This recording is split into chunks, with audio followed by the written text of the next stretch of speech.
तो guys AEW में Jeff Hardy के डेब्यू के मल्टीपल रूमर्स के बाद जेफ हार्डी ने फाइनली कंफर्म किया एईडब्ल्यू में उनका debut. AEW double or nothing 2022 pay per view को लेकर एईडब्ल्यू ने की कौन सी बड़ी अनाउंसमेंट। लियो रस, मार्को स्टंट और कोडी रोड्स के लीप करने के बाद एईडब्ल्यू का एक और सुपरस्टार लीप करेगा ऑल एलीट रेसलिंग। और गाइस डब्ल्यूडब्ल्यूई, इंपैक्ट रेसलिंग, एमएलडब्ल्यू और एनडब्ल्यूए के फॉर्मर सुपरस्टार ऑस्टिन एरिज ने कंफर्म किया EC3 के प्रमोशन कंट्रोल योर नैरेटिव पर उनका डेब्यू। नमस्कार दोस्तों, मेरा नाम है रॉकी और आप देख रहे हैं एलीट FN मैनिया। और गाइज इस वीडियो के अंदर हम एईडब्ल्यू के बहुत सारे मेजर अपडेट पर बात करेंगे। तो गाइज अगर आपने अब तक इस वीडियो को लाइक नहीं किया है तो गाइज वीडियो को लाइक कर देना।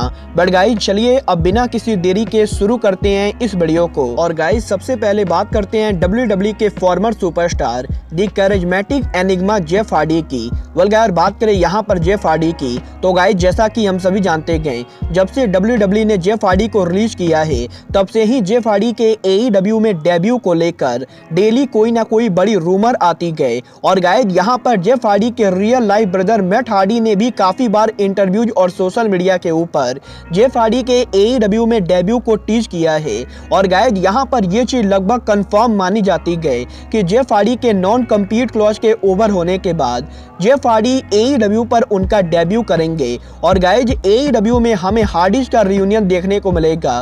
बट गाइस यहीं अब फाइनली जेफ हार्डी ने पहली बार खुद उनके डेब्यू को कंफर्म किया है, क्योंकि गाइस इस हफ्ते जेफ हार्डी ने एक यूट्यूबर के साथ उनके इंटरव्यू के ऊपर उनके रेसलिंग करियर के फ्यूचर को लेकर बात की गई, जहां पर जेफ हार्डी के इस इंटरव्यू के अंदर जेफ हार्डी ने क्लियरली ये कहा है कि जेफ हार्डी एईडब्ल्यू रेसलिंग पर उनका डेब्यू करने वाले गए। और गाइस जेफ हार्डी एईडब्ल्यू में उनके डेब्यू को लेकर पर्सनली बहुत ही ज्यादा एक्साइटेड है। बट गाइस इसके साथ साथ जेफ हार्डी के एईडब्ल्यू में डेब्यू को लेकर जेफ हार्डी काफी ज्यादा नर्वस भी गए, क्योंकि गाइस जेफ हार्डी को नहीं पता है कि एईडब्ल्यू के फैंस का जेफ हार्डी को लेकर कैसा रिएक्शन होगा। और गाइस यहाँ पर जेफ हार्डी के इस इंटरव्यू के अंदर जेफ हार्डी कर दिया है कि वो एईडब्ल्यू को ज्वाइन करने वाले गए। और गाइस यहाँ पर अब ये चीज 100% कंफर्म है कि 6 मार्च को नॉन कम्पीट ओवर होने जेफ हार्डी एईडब्ल्यू पर उनका डेब्यू करेंगे। और guys possibly AEW revolution after dynamite के ऊपर जेफ हार्डी एईडब्ल्यू पर अपीयर होंगे।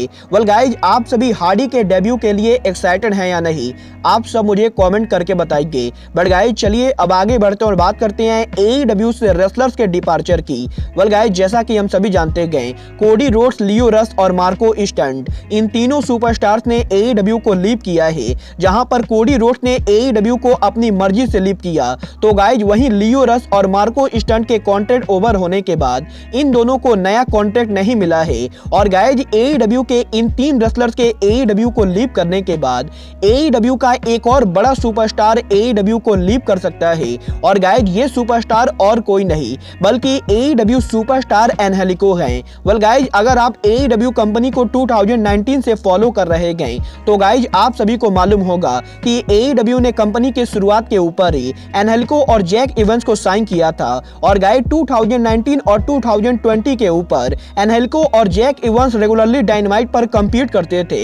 बट गाइज यहाँ पर पिछले 1 से 1.5 सालों के अंदर एईडब्ल्यू ने एंजेलिको को काफी कम यूज किया है। और गाइज यहाँ पर पिछले 6 महीनों के अंदर एंजेलिको हमें एईडब्ल्यू पर रेयरली देखने को मिले गए। और गाइज एईडब्ल्यू में एंजेलिको के इतने खराब बुकिंग के बाद इस चीज को लेकर तगड़ी रूमर आ रही गए कि एंजेलिको के कॉन्ट्रैक्ट के एक्सपायर होने के बाद एंजेलिको एईडब्ल्यू को लीप करेंगे। और गाइज एईडब्ल्यू से एंजेलिको बहुत ही जल्द उनका डिपार्चर करेंगे। और गाइज यहीं अब एंजेलिको ने सोशल मीडिया के ऊपर उनके डिपार्चर को टीज कर दिया है, जहां पर एंजेलिको ने ट्वीट करके कहा है कि एंजेलिको के एईडब्ल्यू के लीप करने को लेकर जो भी रूमर आ रही है एंजेलिको उसको लेकर कल कोई बड़ी अनाउंसमेंट करेंगे। और गाइज जहां तक मुझे लगता है एंजेलिको की ये अनाउंसमेंट एंजेलिको का एईडब्ल्यू का लीप करने का हो सकता है।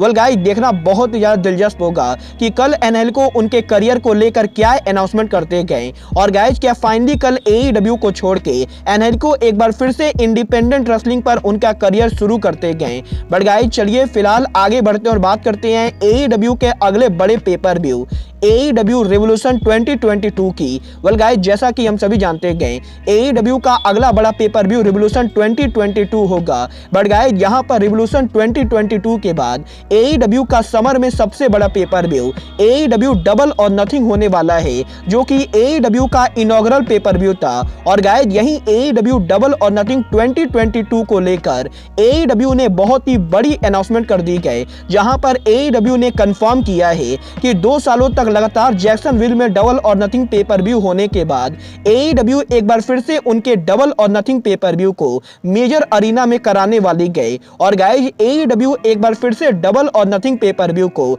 लास वेगास नेवाडा लेने जाने वाली गई। और गाइस, इस बार AEW का Double or Nothing pay per view और कहीं नहीं बल्कि अमेरिका के one of the most famous arena T Mobile Arena में होने वाला है। और गाइस, अगर आपको नहीं पता है तो गाइस मैं आपको बता दूं, T Mobile Arena originally WWE के साथ काम करती गई। और गाइस, यहाँ पर AEW के पेपर व्यू का टी मोबाइल अरीना में होना मेरे लिए काफी ज्यादा शॉकिंग है। बट गाइस, यहाँ पर यह चीज तो पूरी तरह से कंफर्म है कि AEW के double or Nothing pay per view के ऊपर काफी बड़ा क्राउड होने वाला है, क्योंकि गाइस ये अरीना AEW के लिए काफी बड़ा अरीना है। और गाइस, देखना ये भी दिलचस्प होगा कि AEW इस पेपर व्यू को सोल्ड आउट कर पाती है या नहीं। बट गाइस, चलिए अब आगे बढ़ते हैं और बात करते हैं अपने फाइनल अपडेट की। और गाइस, बात WWE Impact Wrestling superstar Austin Aries की। वेल गाइस, अगर आप एक हार्डकोर रेसलिंग फैन हैं तो गाइस आप सबको डेफिनेटली पता होगा कि ऑस्टिन एरिज प्रो रेसलिंग इंडस्ट्री का एक बहुत ही पुराना और बड़ा नाम है, क्योंकि गाइस ऑस्टिन एरिज कुछ उन सुपरस्टार में से एक हैं जिन्होंने WWE, Impact wrestling, ROH wrestling, MLW wrestling, NWA wrestling और लगभग अमेरिका की हर बड़ी कंपनी पर काम किया है। और गाइस, ऑस्टिन एरिज के इतने लंबे टाइम तक रेसलिंग करियर में काम करने के बाद अब ऑस्टिन एरिज रेसलिंग इंडस्ट्री के one of the newest promotion control your narrative को ज्वाइन कर चुके हैं। और गाइस, EC3 और ब्रॉन स्ट्रोमैन के प्रमोशन ने ये कंफर्म किया है कि ऑस्टिन एरिज उनके प्रमोशन के पहले लाइव इवेंट पर अपीयर होंगे। और गाइस, 5 मार्च को कंट्रोल योर नैरेटिव के पहले शो के ऊपर ऑस्टिन एरिज उनका डेब्यू करेंगे। और गाइस, यहाँ पर यह चीज पूरी तरह से कंफर्म हो चुकी है कि ऑस्टिन एरिज कंट्रोल योर नैरेटिव को ज्वाइन कर चुके हैं। वेल गाइस, देखना बहुत ही ज्यादा इंटरेस्टिंग होगा कि ऑस्टिन एरिज के इस प्रमोशन को ज्वाइन करने के बाद इस प्रमोशन को कितनी सक्सेस मिलती गई, क्योंकि गाइस यहाँ पर ऑस्टिन एरिज एक बहुत ही बदनाम रेसलर है। और guys, last time wrestling industry में जब सेक्सुअल असल्ट का रीजन चला था तो गाइस सेक्सुअल असल्ट के उस मोमेंट के अंदर ऑस्टिन एरिज का नाम भी सामने आया था।